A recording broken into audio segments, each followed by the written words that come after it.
people unnecessarily suffer because they're unwilling to have the conversations that they should have. And then some people say, well, I'm just trying to stay in my lane, mind my own business, not bother anyone, or just not engage in a conversation it's just too hard to deal with.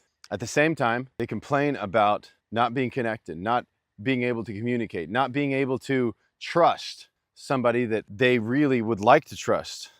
Maybe it's a family member, maybe it's somebody in your life that you actually deeply want to connect with, but you really have no real relationship that's based on true stuff, that's actually based on transparency and kind of a vulnerability based trust. I actually don't think you can have a great relationship with anyone if you don't have vulnerability based trust in that relationship. That's why I was talking to my my son the other day. It's like, that's why true and very, very good friends are so far and few in between.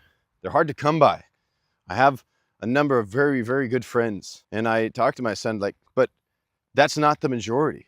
The majority of people are people that cannot carry on, they cannot get to truth in a conversation in a level that you can get to the root and build trust. And when you can't do that with a person, you'll never be able to have a deep, enduring relationship. And so I'm a proponent of getting to the truth of the matter and actually having the hard conversations, having the uncomfortable conversations. And here's an example. For example, if you have a family member and I don't know, you just got disconnected and you kind of are around each other, but you never actually deal with the issue, the elephants in the room. And you can't deal with the elephants in the room because you can't trust how they're going to react when you discuss the elephant in the room. All right, so the scenario is that you have a family member and you can't get to a vulnerability-based trust level of communication with them because maybe your history, maybe things that have happened in the past. And you want so desperately that relationship would be better, and it's just not, because the elephant's still there.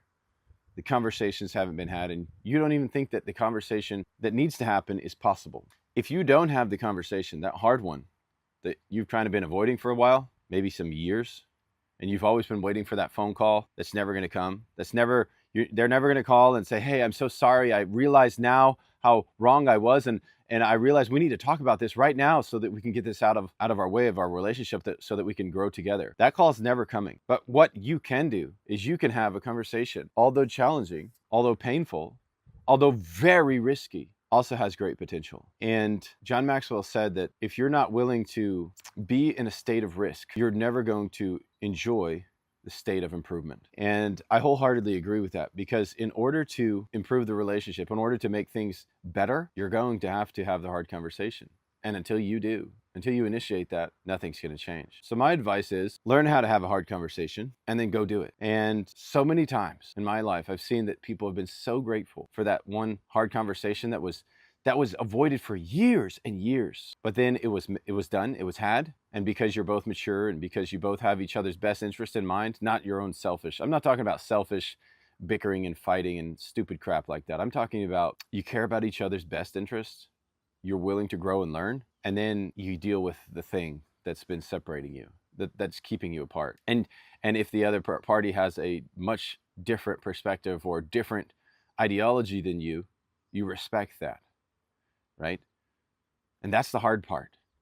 That getting to the level of your life where you can actually understand that somebody else's perspective about the thing might be just as valid as yours. And if you're going to have any level of relationship with them, you're going to have to accept that. And you're going to have to acknowledge it and its validity. So have the hard conversation and be mature enough. Let's all be mature enough to see the thing from the other side of the aisle, and just to help validate some of that for other people. I think there is also this kind of misconception that, well, we can just believe whatever we want no matter if it's based on nothing. And that's also not good. That's also not true. We can't do that. We have to base it on principle. We have to base it on good, logical conclusion.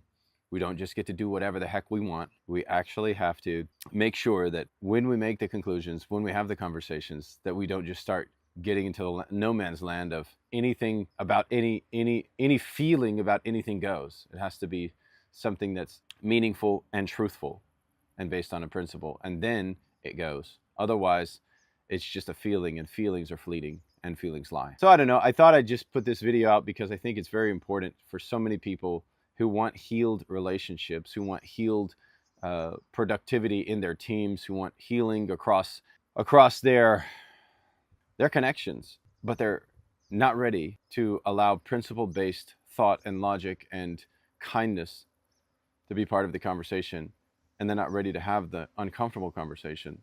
And until we are all ready to do that, we don't get to move forwards.